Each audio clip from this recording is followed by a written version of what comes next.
the Youth Federal Association. We conclude our proceedings for today for the session with Hanna Salama, a session about sustainable architecture. We will discuss shedding the light on a new concept on public space in a creative way and low and reduced cost. Okay, so we're going to start. Thank you for coming, everyone. My name is Hanna Salame, and I run an architecture firm in Amman, Jordan. And I'm very happy to be here with you talking about our visions that we have been releasing from our company.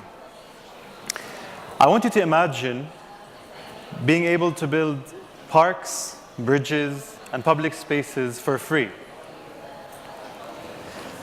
Our cities are greatly defined by the built environment and by the parks, streets, bridges, and public spaces they have to offer.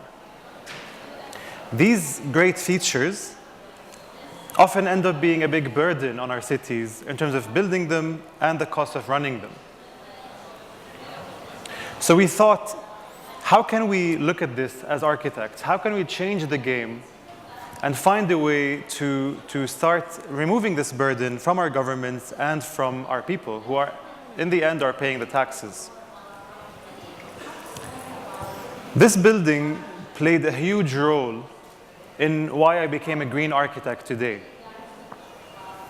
I visited this building the first time when I was a little kid, and I remember just now, as if it was yesterday, the feeling of walking into it on a hot summer day and walking in and finding it air-conditioned. This building is located in the eastern desert in Jordan and definitely has no technology or air conditioning in it. So I was fascinated. How was this done? This 1,400-year-old building was designed by architects who knew exactly how to work with the environment around it to have it do these great features that were not possible back then. They understood the movement of the sun, the movement of the wind, and the different orientations in the environment, and how we can use that to create better living environments. So I thought, if we were able to do this a long time ago, then surely we can do so much more with the technologies and the knowledge that we have today. We are currently almost done building Jordan's first zero-energy bill house. This house will have a zero-energy bill, meaning that our reliance on energy is literally zero. And we're not only talking about electrical bills, we're talking about entire energy bills. And the way this house is done, even though it's quite a high-tech house, it uses the same low-tech technologies or concepts that were used in the castle that we just saw. So this building works with the movement of the sun, the movement of the air, to create a very energy-efficient building. We managed to save 80% of the energy through these tactics, and the remaining 20% are covered through photovoltaic panels to produce the rest of the energy. Another lesson we learned while dealing with nature was in this other second project that we also did in Amman. This house, oh, there's a bit of disco happening. It's adding to the flair of the presentation. Can we fix it, or I think someone sat on the cable or something. Well, you guys saw it, right? I can talk about it. So basically, the site of this house has 70 ancient oak trees, and all these oak trees are 200 or 300 years old. And when we saw it, the site at the beginning, we knew we had to build a big house on the site. It was impossible. We were like, how could we actually build a house here? And we definitely did not want to cut down a single tree. So we end up coming with this design where the house swivels between the trees and flies out to sit on the part of the land that didn't have trees and to get the views, the magnificent views that are outside there. Ah, we're back. So voila, this is the result. And it was a nice challenge to work with nature, because even though at the beginning it seemed like it was the challenge, it actually became the biggest feature of it. And it's also a very environmental house that saves energy significantly. In another challenge, is this working? Can someone click next, please? Thank you. We worked with nature in a very different way also in a project of a very different type. This was located in South Sudan. And even though we had $35 million to play with, it was still considered a small budget for the size of the project we're working with. So what we did is that we tried to draw inspiration from the way the native people build, the locals build. And we looked at these mud huts. These mud huts are amazing features, not only because they're built of material that's available locally, but the way they work really works with their environment. So the big straw roofs are great insulators, and they create shading on the mud walls that are also great insulators, and they work very well environmentally. So we took this inspiration to build an exaggerated mud hut. It's a very, very, very large building, but uses the same concepts and technologies of the old buildings. We're using local materials, so we managed to save a lot on the budget, and we worked with those environments. So we have the big straw roof that insulates the building and shades it, and the mud wall that also work very well environmentally. And it ends up being a unique landmark that works with the local culture and saves money without having to import anything from abroad. So having done these green projects and many others, we started thinking, can we think beyond just one building or beyond one project at solving bigger world problems? And we started looking in the first project at Amman's, okay, this is, so I told my friends my presentation is not animated, but I was wrong, so it is animated now. It's okay, I can just talk about it. What you saw in the picture are the two largest incomplete towers in Amman. They sit right in the middle of downtown. They stopped because of the economic crisis in 2008, and until today, they still have not been completed. And we started thinking, what else can we do with them? We see this problem of lack of funding, we see this problem of money always. How can we flip them around from being a negative thing to becoming a positive thing for our city? So we created a proposal where we turn these into energy producers and food producers. We put photovoltaic panels on the south side of the towers. We also put wind turbines and many other energy generating functions. And then we also proposed turning the entire two towers into a vertical farm. So we end up having an organic produce farm right in the middle of the city with a farmer's market and a lot of touristic attractions throughout. Then we started thinking, can we take this to a much bigger level? And for that, I'm going to take you on a trip to London. I was there visiting a friend, and we were cycling along the River Thames. And if you've been to London, you know how many bridges there are that cross the River Thames from the right to the left side. We were at a spot in London where there wasn't a bridge, and we needed to cross to the other side. And the closest bridge was very far away, and I was surprised. And my friend told me, who was a local, that there was supposed to be a bridge exactly in that area. It's been needed for 100 years, and hasn't been built because of lack of funding. And that shocked me. Because I come from Jordan, and we're used to having lack of funding in our country, and it's something we're used to. But to see a city as huge and grand as London facing the same struggles that we face back home, that really was a wake-up call. So I went back straight to my team in Amman. I was like, guys, how can we build a bridge that pays for itself and runs its own self? We needed a way for the bridge to find a way to create its own renewable income, to stop needing reliance on taxes or on taxpayers or on people's money or governments. And it hit us. The moment we talk about renewable incomes, we started looking at renewable resources. And what's the best resource other than renewable energy? So we looked at our bridge, which was supposed to accommodate a cycling path and a pedestrian path. And we said, what could we add? What elements could we add to this bridge that would make it start sustaining itself? The first thing we did was to actually use these tiles that generate energy when people walk on them to pave the entire pedestrian path. And we have 1.2 million people crossing every year. So just imagine the amount of energy that's produced out of that. That was a smooth video, by the way, but it's gone. We also looked at the biggest element of nature that goes under the bridge, which is the river. And it's constantly moving and constantly... this is also a video, by the way. I don't know if it's going to play or not. Nope. OK, so we have these animal-friendly water turbines that produce energy from the movement of the water, which is constant. So imagine year-round how much energy we're producing. We also saw an opportunity in turning this bridge into a public park, so it adds a green zone into in the middle of the city. But within that green zone, we also added these outdoor workout areas that are free for the public to use, but all the equipment that's in them generate energy from the workout itself. So it adds to the bill of energy. And then all this energy is sold to the grid, and it becomes a revenue for the bridge itself. We also thought of other revenue generating functions, such as renting out booths directly, so they bring direct income to the bridge that can be used for coffee or food or newspapers or anything of the sort on the bridge. So it creates more revenue.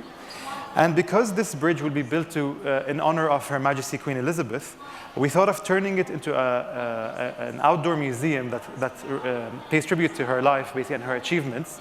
And on those screens, we can also rent out advertisement. So this revenue also becomes more revenue for the bridge.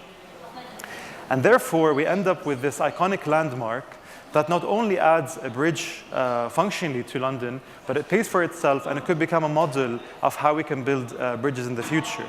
We worked on this design of a structure that's a single-span structure, so it also talks about how Her Majesty was the longest reigning monarch also in the country. And as you can see, what we realized here is that not only are we producing enough money to cover the running cost of the bridge, it actually makes a profit. So we're actually producing more money than the bridge needs for maintenance. And once we say profit, we can start inviting investors in who are profit hungry, and we can ask them to pay for half the bridge. And the other half, we're going to invite people like you and me to donate money to build, and our names will be carved on the bridge forever. So this way, we end up getting this bridge for free, and the investors would end up getting half the profit, but the City of London gets the other half of the profit, which means instead of paying for this bridge and paying to maintain it, the city now makes money out of the bridge, and it becomes a much more sustainable model.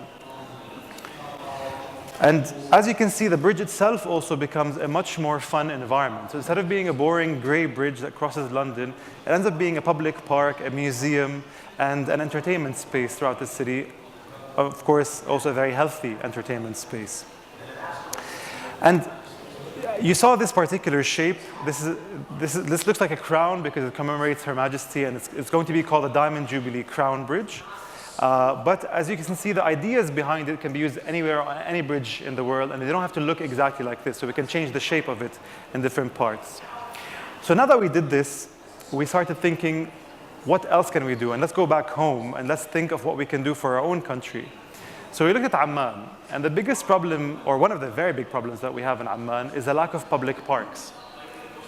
And this is a problem because a lot of people, especially in the eastern side of the city, have to drive over an hour to get to the nearest park, which, as you can imagine, is really bad for your health and for different other things. So we came up with a proposal very recently, and I'd like to show you the video that we created for that. The aim of it, before I show you the video, was to actually build the largest public park in Jordan for free. And our promise to Jordan was to build a park that doesn't cost the country or the people a single penny, and it won't cost the people or the public to run it. And we added an extra layer as a target to actually have it benefit the communities around it and employ people in it.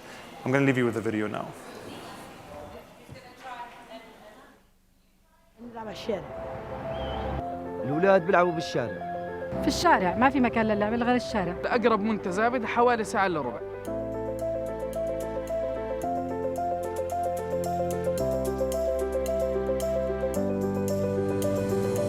عمان صار وقت نحكي بالموضوع. قلة الحدائق والمنتزهات العامة بمدينتنا مشكلة كبيرة وصار لازم نحلها. أنا اسمي حنا سلامة وبمثل فريق مهندسين معماريين بهذا الفيديو. الحدائق من أساسيات الحياة، وأثبت أنها بتخفف التوتر وبتحسن الصحة وبتشيل الكشرة. طبعاً إحنا عارفين أن الوضع الاقتصادي الحالي ما بيسمح لنا نبني حدائق جديدة، ففكرنا كيف نقدر إحنا كمعماريين محليين بيهتموا بالبيئة أنه نغير هذا الواقع.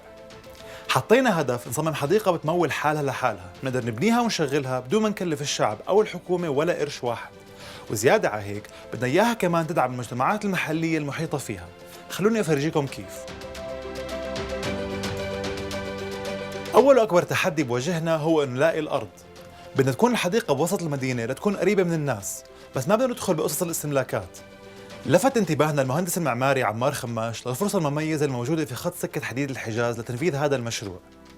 خط الحجاز معلم تاريخي أنشأه العثمانيين أوائل القرن العشرين لنقل الحجاج لمكة المكرمة، وبمر بقلب عمان بشكل طولي من شمالها لجنوبها، وحالياً يستخدم لأغراض سياحية فقط، مع العلم أنه وضع الخط ودخان وضجيج وخطورة القطار عم تزعج أهالي المناطق السكنية والتجارية الكتيرة اللي بمر فيها.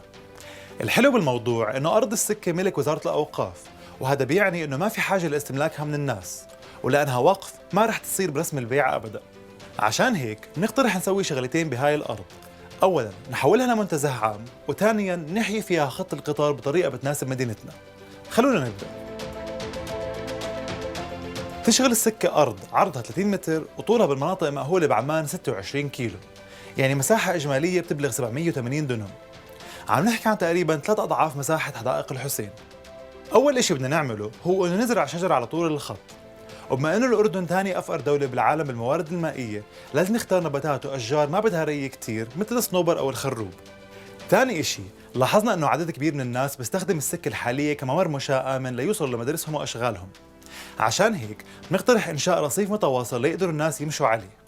ولأنه القطار الحالي خطر بدنا نبدله بالقطارات الخفيفة أو الترام بالإنجليزي، وأبحاثنا بيّنت إنها بإمكانها تشتغل على نفس السكة القديمة. بمدن كتيرة في العالم الترام يستخدم للنقل العام جوا المدينة، وهو كتير آمن من وجود قطار تقليدي بعبر هاي المناطق الحساسة، لأنه عنده القدرة إنه يمشي ببطء ويوقف بسرعة. والترام رفيق بالبيئة لأنه بيشتغل على الكهرباء فما بيطلع دخان وبيكون هادي نسبياً. تعتبر كل واحدة من هدول المركبات بديل ل 40 سيارة على الشارع، وإذا بنحط عدة محطات ترام على الخط بدنا نساهم بتخفيف أزمة السير بعمان. وطبعاً مش رح يكون هذا نظام مستقل. خط الترام الممتد من الرصيفة للمطار رح يشبك مع كل خطوط الباصات العامة اللي تتقاطع معه، والأهم إنه بمرق من جنب مركز النقل الجديد اللي رح تنشئه الأمانة في عين غزال ليشبك عمان مع الزرقاء. هيك بنكون تخلصنا من مشاكل القطار القديم، بس ما قتلنا سكة حديد الحجاز، بالعكس بنكون جددناه وطورناه ليلائم عصرنا، وبنساعد بفكرة إحياء الخط كله بالمستقبل يلي ممكن يتضمن قطار سريع بيشبك المطار بالعقبة. هلأ بما إنه صار عندنا شجر وممر، صاروا الناس يقدروا يوصلوا لكل أجزاء الأرض، وبنقدر نحط مقاعد يقعدوا عليها تحت الظل، وأكيد في مناطق مخصصة للتنزه، يعني للهش والنش. رح تتضمن الحديقة كمان مناطق لعب محمية للأطفال فيها سحاسيل ومراجيح وغيرها من الألعاب. زي ما حكينا بالبداية، أهم هدف عنا إنه نخلي حديقة تغطي تكاليفها لحالها بدون مساعدات خارجية. عشان هيك بدنا نحولها لمنطقة حيوية فيها إضافات بتجيب مصاري وبتضيف معالم مفيدة للحديقة. أول فكرة هي استخدام مباني غير دائمة مثل مقصورات القطار القديمة، بتتأجر لشركات كبيرة مثل بنوك أو شركات اتصالات أو كافيهات ومطاعم. هاي الأجرات مش بس رح تولد دخل كبير للحديقة، رح تخلق كمان فرص عمل للمجتمعات المجاورة. بهمنا يكون في عامل تعليمي زي مكتبة عامة أو مركز تعليم إلكتروني تابع لمبادرة إدراك اللي بتيح للناس القدرة على الوصول لمحتواهم على الإنترنت مجانا.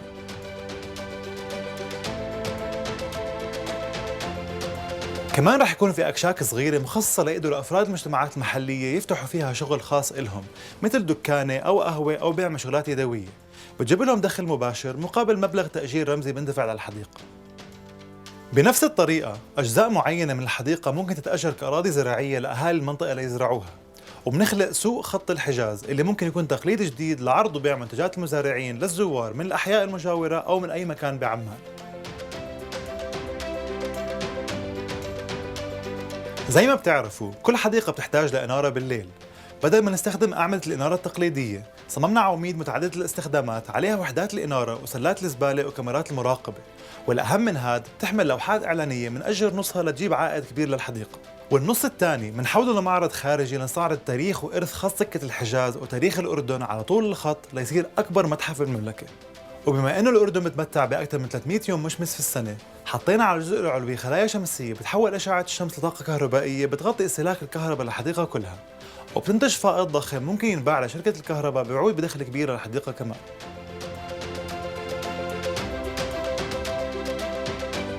بنشوف هون كيف بتقاطع خط الحجاز مع شوارع عديدة.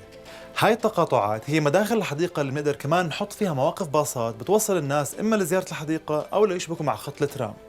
وبما انه في تطبيقات مثل اوبر عم تشبك خدمتها مع وسائل النقل العام، ممكن يصير في محطات توصيل خاصة باوبر بتوصل الناس برضو اما لزيارة الحديقة او ليشبكوا مع الترام او الباص.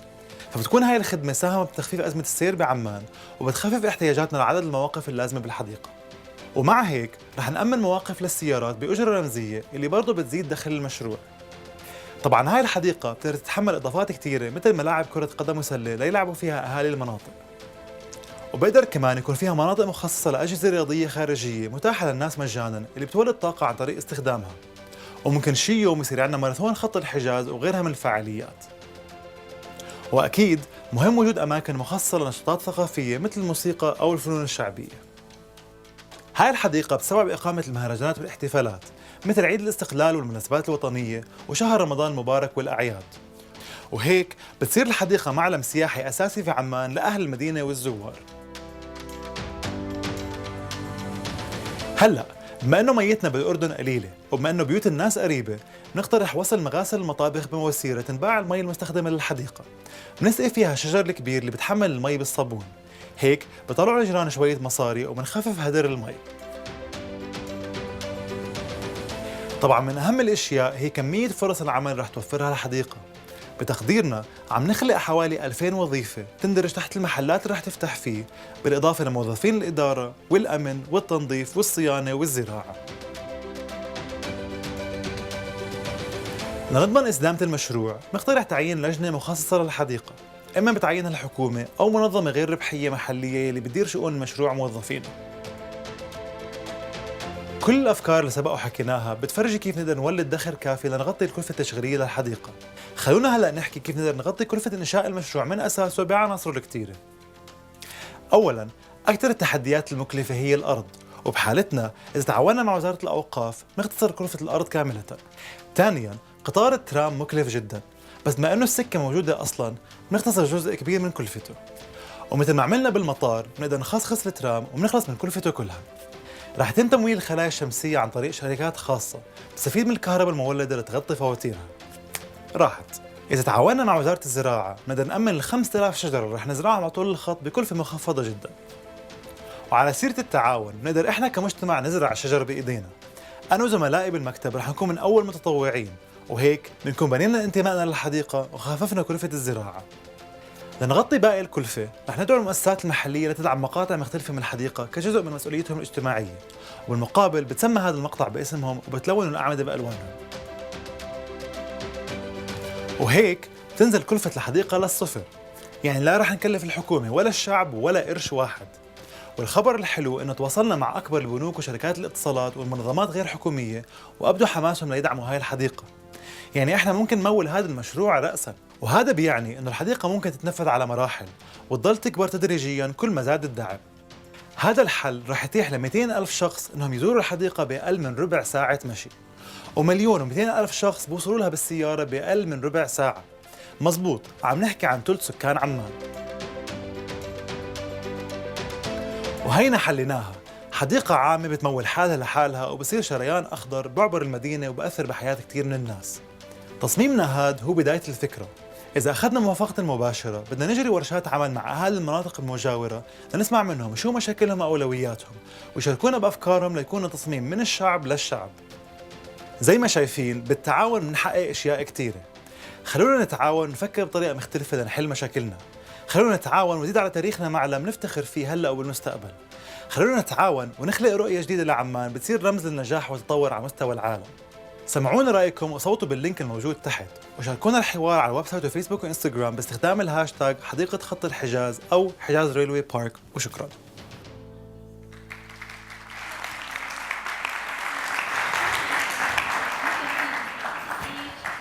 Thank you. So as you can see, we came up with a formula that's designed to allow us to build and run these parks for free without costing the government a single penny. And the good news I'd like to share with you today is that the government said yes, and we've been working with them on this, on building the park now. Thank you. Thank you. I think it's a great success story because it really shows that if we put our minds together and really if we collaborate, and that's the biggest word, if we collaborate, we can do so much more together. I think my problem with city design or city work is that every entity ends up working alone, and there's really so much more value in bringing everyone together and putting the minds together. As you saw, we asked people to vote, and we got 99.9% approval rating on the idea. So it's really great. It's happening. We have everyone from NGOs to private companies to banks wanting to sponsor this and to work on it. So it really has been great. What we're hoping to see out of this is for us to build this park and continue it and plant the 7,000 trees that we're planning on planting. But not only that, we're hoping that it becomes a model that we take throughout Jordan to build parks all over the country and hopefully to inspire the world to also think in the same way and to start looking at our public assets as real assets instead of liabilities. Thank you for having me today and hope to see you soon.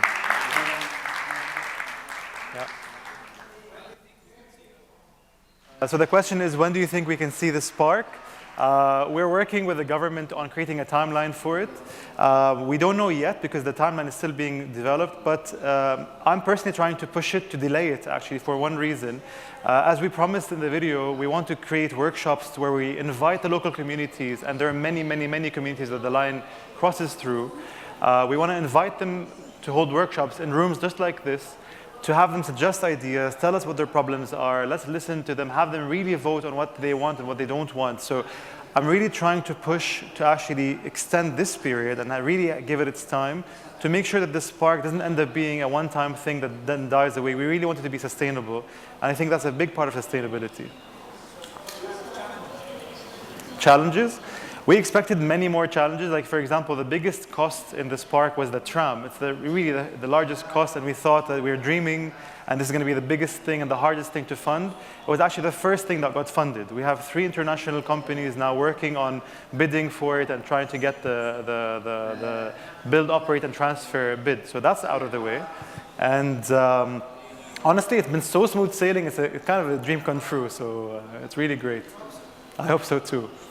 Any other questions? Yeah, thank you.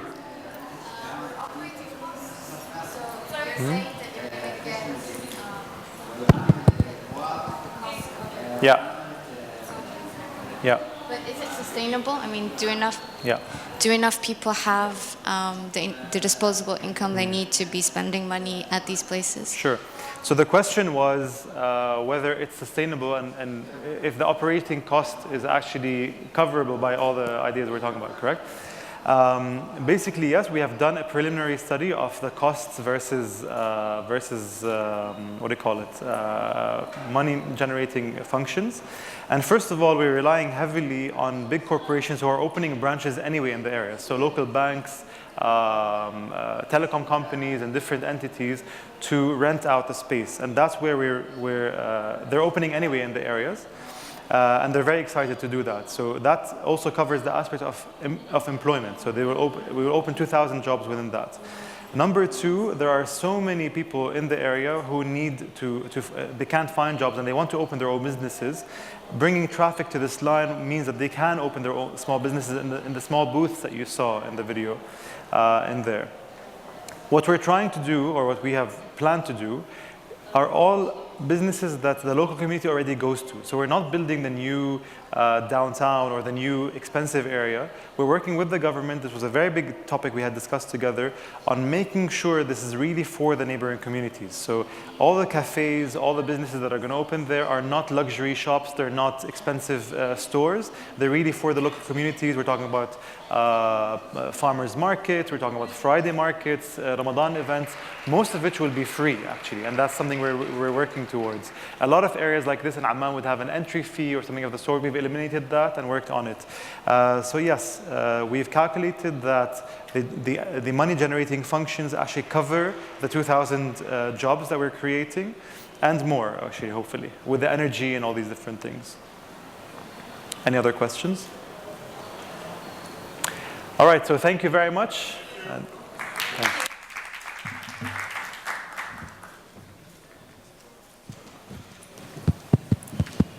نشكر حنا سلامة مؤسس شركة حنا سلامة للهندسة المعمارية على هذه الأفكار المبتكرة. For architecture, and hopefully to meet you tomorrow in new aspects in Knowledge Summit 2019. Thank you very much.